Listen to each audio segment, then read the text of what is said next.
자, 우리가 살아가면서 온실 속의 화초다, 그런 사람이 있습니다. 그래서 모든 게 편하고 갖춰진 사람을 볼 때면, 야, 저 사람 온실 속의 화초같이 저렇게 참 고고하고 아름답구나. 자, 이런 사람들을 보면 부러울 때가 있습니다. 자, 거기다가 상대적으로 내 자신을 보니까 나는 뭐와 같으냐? 벌판의 잡초와 같아요. 모진 비바람을 다 견뎌내야 하고 내 자신을 보면은 초라하게 느껴질 때가 있습니다. 자, 그래서 주눅들 때도 있고 또 온실 속의 화초와 같은 세상 사람들을 부러워할 때도 있고, 그렇습니다.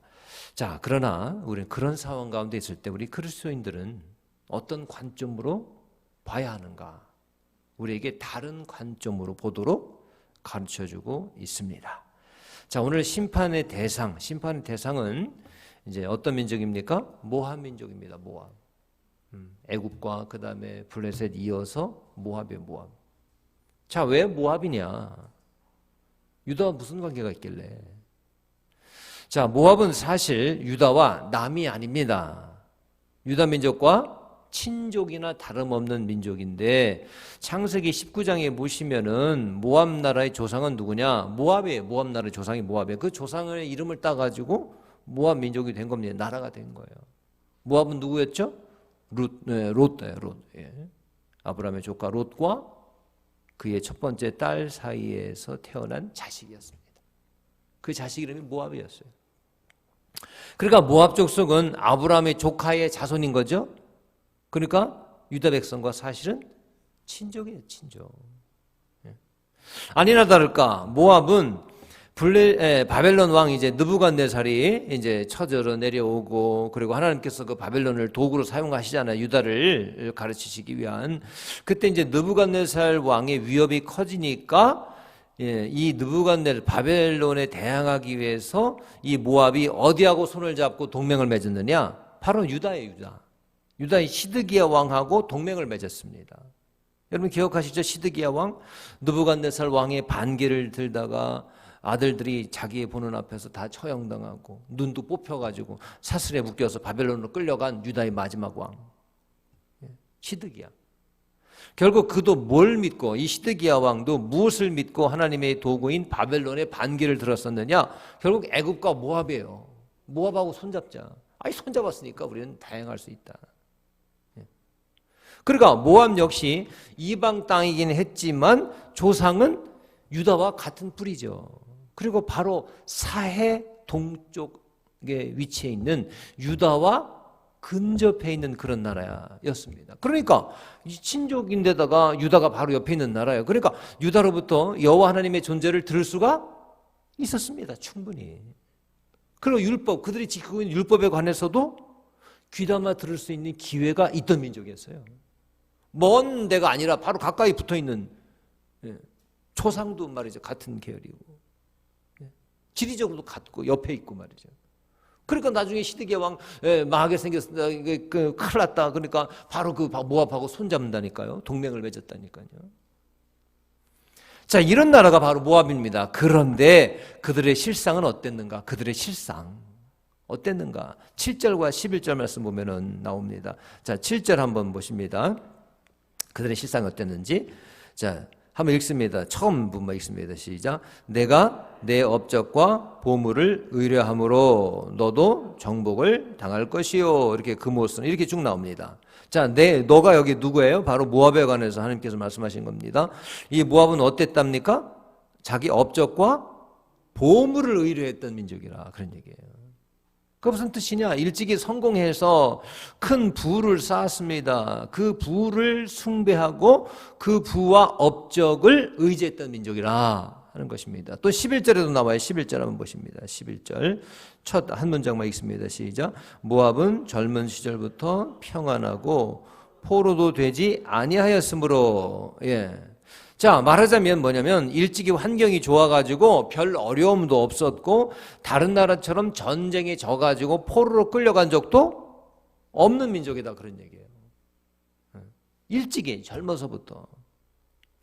자, 비유를 하자면 모압은 말하자면 온실 속에 화초처럼 지내왔던 것입니다. 평화로웠어요. 모든 것이 갖춰져 있었습니다. 든든한 요새가 있었어요.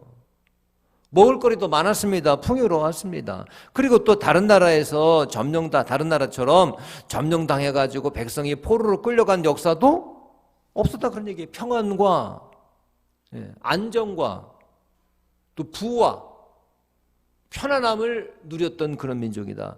어려서부터 일찍부터.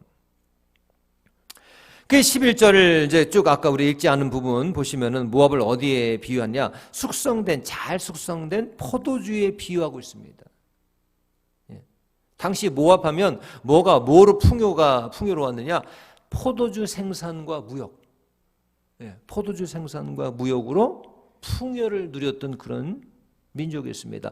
오늘 우리가 읽진 않았지만 좀 다음 시간 내일 읽겠지만 있습니다만 32절 말씀 한번 미리 한번 보실까요? 32절 거기 말씀 보시면은 신마의 포도나무에 관해서 언급합니다. 그 가지가 바다를 넘어 야셀바다, 즉 야셀바다가 뭐냐면 사해를 얘기합니다. 사해까지 뻗었다. 포도나무, 그 모압의 포도나무에 관해서 언급하면서 그 가지가 바다를 넘어 사해까지 뻗었다. 무슨 얘기냐? 모압의 포도주 사업, 이 무역이 아주 폭넓게 이루어지고 있다는 것을 가르쳐주고 있는 것입니다. 여러분, 그 비유를 들자면, 젊은 사람인데, 명품 옷에다가 비싼 명품 옷에다가 이런 몇 억짜리 스포츠카를 딱 몰고 다니는 청년이 있다 칩시다. 그런 청년들을 요즘 청년들은 또 부러워하겠죠. 그런 아이들이 꽤 많나 봐요 요즘. 사업한다고 말이죠. 다 그러면서 자기를 소개한다고 칩시다. 대개가 어떤 사업을 할까요? 그렇게 젊어서 순식간에 돈을 벌 수 있는 사업이 뭐가 있을까요?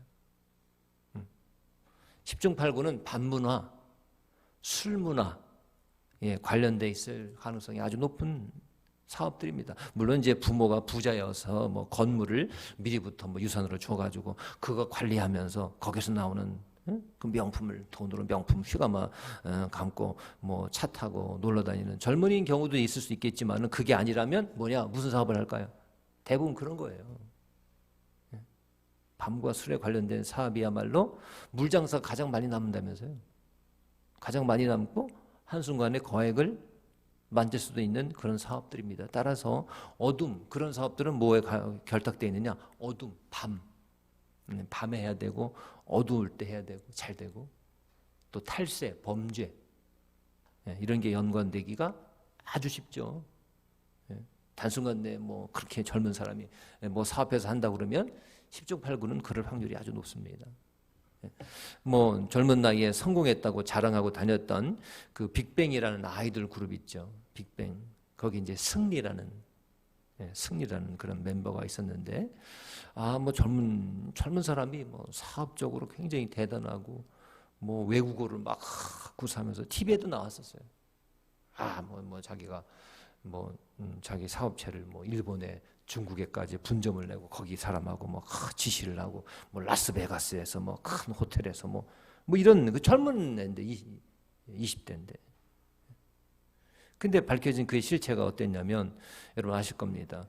그 나이트클럽 버닝썬이라는 유명한 나이트클럽 거기 그 버닝썬은 뭐냐면 그 정치인들 권력자들과 결탁이 되어 있고 또 그 안에서 이루어진 성 관련된 범죄들 이런 것들이 드러나기 시작했잖아요. 결국 추락해서 검찰에 왔다 갔다 하더니만 군대에 끌려가다시피 군대에 갔어요. 그 군대 가서도 이제 계속 조사를 받는 모양이더라고요. 그러니까 술을 거래하고 밤문화 사업을 하면 그 수입이 이제 아주 엄청난 것 같아요. 결국은 이 승리라는 그 친구도 거기하고 이제 연관이 깊었던 겁니다.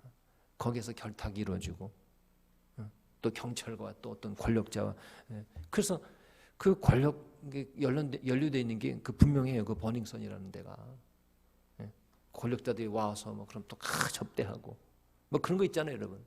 그런 게 결탁되고 또 이런 것들이 어디서 일어나느냐? 그런데 반문화, 술, 권력, 어둠, 범죄 조직 범죄 조직이 어디하고 관련돼 있습니까? 조폭이 어디하고 조폭은 꼭 그런 거예요.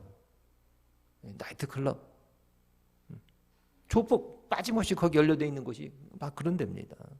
다 돈이죠. 돈이 순식간에 갑자기 짧은 시간에 모일 수 있는데 돈을 어디 가서 팍팍 제일 많이 썼냐. 그런 데 가면 왔다 갔다 하는 한밤중에 하루 저녁에 왔다 갔다 하는 그 액수가 어떤 사업체보다도 엄청난 곳이 바로 그런 데라는 얘기죠. 여러분, 이렇게 이런 것들을, 그런 청년들을, 젊은 나이에 그러고 다니는 청년들을, 우리 정말 하나님의 백성 그리스도인 우리 청년들이 여호수아와 갈렙을 닮아야 될 우리 청년들이 부러워해서 되겠습니까? 그런 세상적인 편안함과 풍요를 글쎄 그거 얼마나 가겠다고. 모압도 마찬가지예요. 모압도 마찬가지입니다. 풍요롭다 그거예요. 그게 어떻게 풍요로우냐? 바로 포도주 사업이에요. 포도주 사업. 이걸 국가적으로 해가지고 술에 관련된 여러 가지 부정적인 거 있잖아요. 범법. 술하고 범법하고는요 아주 가깝습니다. 또 뭐와 같은 가깝냐? 중독하고도 가깝고 또 범죄와도 가깝고 폭력하고도 가까워요. 이게 폭력 가까운 것에 꼭 이게 있어요. 뭐가 있느냐? 이 술이 있어요. 위법. 여러분, 위법하고 가까운 게 뭐냐? 술입니다. 이런 것으로 축적한 부로 인해서 자만하고 교만해져 있었더라 그런 얘기입니다. 다른 나라들은 저렇게 고생하고 그러는데 모압만큼은 말이죠. 이 돈이 너무 풍부하고 무역도 잘 되고 또 외침도 받아가지고 끌려간 적도 없고. 그러니까 돈을 자랑하고 도덕, 신앙, 가치관 이런 거 눈에 보이지도 않습니다. 마치 온실 속에 화려한 화초와 같은 주변 국가의 부러움을 사는, 그래서 자랑하고 자고해진 그런 민족이 바로 어느 민족이냐? 모압이었다 그런 얘기입니다. 아마도 고생하고 있는, 고생 지질이 하고 있는 유다 백성들은 그들을 부러워했을 것입니다. 야, 쟤네들은 좋겠다. 신앙도 없는 민족인데 저렇게 잘 사니 말이야. 평안하고 전쟁도 없고 싸우지도 않고 풍요롭잖아. 그런데 여호와를 믿는 우리 신사는 왜 이러냐? 아마 이랬을 거예요. 하지만 여러분, 모압과 같이 아무런 고난을 겪지 않고 살아온 사람들이 빠지기 쉬운 죄가 뭡니까? 바로 자만입니다. 자고함입니다. 하나님 앞에 울질 않아요. 울음이 안 나와요. 하나님 앞에 엎드리지 못합니다. 평생 평탄하게만 살아왔던 사람들은 하나님 없이도 잘 살 수 있다고 생각합니다. 늘 평안했던 모압. 이 모압 사람들에게 하나님이 필요했을까요? 하나님 필요하다고 그들이 생각했을까요? 하나님에 대해서 안 듣지 않습니다. 이 없는 나라인데 자기 친족 국가인데 그들이 믿는 여호와 하나님을 왜 못 들어봤겠어요? 왜 모르겠어요? 그들이 지키는 하나님으로부터 받은 율법에 관해서 왜 못 들어봤겠어요? 근데 필요하지 않은 거예요. 귀담아 듣지 않습니다. 풍요로운데 어려서부터, 젊어서부터, 혈기 있을 때부터 말이죠. 그러니까 그들은 자신들이 누리는 평화가 누구 때문이야? 누가 줬느냐? 하나님이라고 생각하지 않습니다. 자기의 능력이라고 생각하죠. 내가 잘나서 하는 거지 그리고 거기서 꼭 신을 찾는다면 이방 우상 금모스 여신의 보호 때문이다. 이렇게 믿었다 그런 얘기입니다. 그뿐만 아니에요. 자국의 군사들이 용맹하고 능수능란해서 주변 나라들이 함부로 자신들을 넘보지 못했기 때문에 우리가 이런 평화를 누리는 것이지 라고 그렇게 생각했다 그런 얘기입니다. 자고함과 교만함이 극에 달았다 이거죠. 하나님은 마침내 유다의 친족 국가인 모압의 이런 자고함과 자만함을 심판하시기 위해서 오늘 말씀에 보면은 그런 상황들이 잘 나와 있습니다. 그들이 자랑하던 견고한 성읍을 무너뜨리시기 시작했습니다. 용맹을 자랑했던 장정들이 죽임을 당할 것이라고 선포하고 있습니다. 그리고 그들이 믿고 의지했던 금모스 신에 대한 믿음이 헛된 것임을 깨닫게 하신 것입니다. 사랑하는 여러분, 그렇습니다. 자고함. 이런 것들은 평탄한 일상을 너무 풍요로워서 복에 기운 그 일상을 살아가는 사람들이 빠지기 쉬운 실수 가운데 하나가 뭐냐? 자고함입니다. 자고함. 특히 물질의 풍요, 이게 복인데 이 복이 말이죠, 얼마든지 독이 되게 만드는 요소가 바로 물질의 풍요예요. 잘 관리하지 않으면. 정신 똑바로 차리고, 우리 신앙 영적인 사람들은 이 물질적 풍요를 말이죠, 잘 감사하고 겸손하고 항상 이거 하나님이 주신 것이라고 이렇게 생각하지 않으면 어떻게 됩니까? 여러분, 부자가 교만하기가 얼마나 쉬운데요. 겸손하기가 그렇게 어렵습니다. 여러분, 돈 있는 사람들, 많이 있는 사람들, 아는 분, 가까이 아는 분이 있으면 한번 보세요. 얼마나 겸손하기 어려운지 그들이. 돈인데요. 요즘 돈 있으면 뭐 거의 다 되지 않습니까? 요즘. 그러니 돈이 있으면 말이죠, 얼마나 자만하고 사람 알기를 우습게 알고 그러기가 쉬워요. 정신 못 차리면 말이죠, 영적으로 정말 더 노력해야 될 사람들은 누구냐? 부자들이란 얘기죠. 정말 노력해야 됩니다. 그렇지 않으면 이게 교만하기가 너무 쉬운 거예요. 물질적인 풍요 속에 살아가는 평탄한 사람들에게 찾아오기 쉬운 게 뭐냐? 영적인 안일함입니다. 영적인 것을 잘 생각하기 힘들어요. 찾아오기가 너무너무 쉽다는 것이죠. 자, 여러분, 이 아침에 한번 생각해 보시기 바랍니다. 혹시 우리의 말씀을 또 이제 온라인으로 또 이제 듣는 분들 가운데 평탄한 분 안 계신지 모르겠어요. 평탄하지 않습니까? 혹시? 난 고생도 안 하고 있고, 고생도 뭐 안 해봤고, 뭐 이대로만 살아도 그냥 웬만한 건 다 갖춰져서, 나는 눈물 흘릴 일도 없고, 왜 이렇게 교회 가서 왜 우는지 모르겠고, 그런 사람들 혹시 안 계십니까? 왜 저 사람들 저렇게 구질구질하게 사나? 난 모르겠어. 혹시 이런 분 안 계시는지 모르겠어요. 다행히도 뭐 제가 알고 있기로는 우리 교회는 그런 분 안 계신 줄 알고 있습니다. 하지만 혹시 지금 너무 평탄하다, 그런 분 안 계신지 모르겠어요. 지금 이런 와중에도 평탄하다. 자, 그런 사람이 있다면 조심해야 할 것입니다. 특히 조심해야 합니다. 우리 삶 가운데 어려움이 거의 없다고 느껴질 그때 우리의 마음이 둔해지기가 쉬운 때다. 언제 우리 마음이 둔해집니까? 우리 영성이 언제 둔해질까요? 어려울 때가 아닙니다. 위기 상황 가운데가 아닙니다. 오히려 어려움이 없다. 편안해. 여러분, 이렇게 느껴질 때라는 것입니다. 그때 더 조심하고 더 경계하고 겸손해져야 할 줄 믿습니다. 여러분, 이스라엘 백성들이 가나안 땅에 들어가서 하나님 주신 축복 가운데 점점 부가 쌓여져요. 성곽을 짓습니다. 도시가 만들어집니다. 그 창고에 곡식이 쌓아져요. 그때 더 조심하라고 그렇게 하나님께서 말이죠, 들어가기 전에 말씀해 주셨는데 영적으로 느슨해집니다. 그때 교만해집니다. 자기들이 잘나서 그런 줄 알았단 말이죠. 들어가서 평안해지니까 우리 땅덩어리가 생기고 나의 경계가, 나의 지경이, 나의 살 곳이 생기고 나를 보호할 수 있는 성곽이 생기고 나서 그랬단 말이죠. 사랑하는 여러분, 우리도 마찬가지입니다. 우리가 누리고 있는 평안과 안전이 다 하나님께로부터 온 것임을 기억해야 할 줄 믿습니다. 여러분, 우리가 누리고 있는 모든 것도 하나님께서 허락하신 거죠. 그러니 하나님께 감사할 것밖에 없는 것이죠. 전적으로 감사하는 그런 삶을, 겸손한 삶을 살아야 될 줄 믿습니다. 날마다 하나님과 말씀과 기도로 교제하고 영적으로 깨어있는, 모압과 같이 이렇게 젊어서부터 풍요로움 가지고 자랑하다가 결국 마지막 이런 심판을 당하는 그런 것이 아니요, 우리 항상 경계하고 겸손한 마음 가지고 하나님이 주신 것들을 감사할 줄 아는 저와 여러분들이 모두가 될 수 있기를 주님의 이름으로 축원합니다. 주님의 이름으로 축원합니다. 기도하겠습니다.